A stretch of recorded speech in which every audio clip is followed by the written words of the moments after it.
Ang bawat paggising natin sa umaga ay isang napakagandang biyaya, kaya dapat lagi tayong nagpapasalamat sa bawat araw na ibinibigay ng Diyos sa atin. Kaya naman, manalangin tayo sa ngalan ng Ama na siyang lumikha ng langit at lupa. Amen.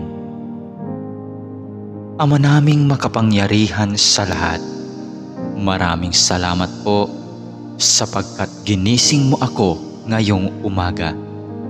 Isang bagong araw na naman ang aking haharapin. At dahil dito, lubos-lubos ang aking pasasalamat. Sa unang mga sandali ng aking araw, nais kong mapuspos ng iyong biyaya at pagmamahal. Kaya narito ako upang makapiling ka sa panalangin.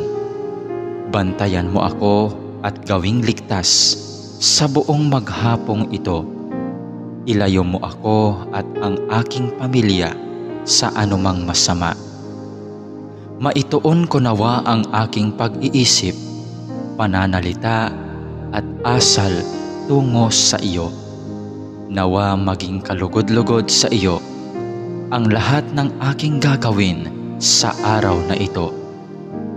Panginoon ko at Diyos ko, naniniwala at nananalig ako na naririto ka at kapiling ko sa mga sandaling ito, na nakikita mo ako at iyong naririnig ang aking mga daing, mga kahilingan at mga panalangin.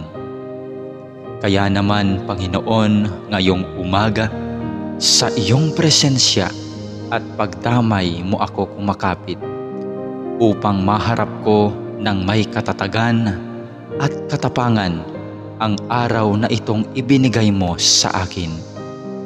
Mapagmahal na Panginoong Diyos, na nalaman kong mahal mo ako at binabantayan mo ako palagi. Sa oras man ng kasiyahan at lalong-lalo na sa panahon ng kagipitan at pagsubok.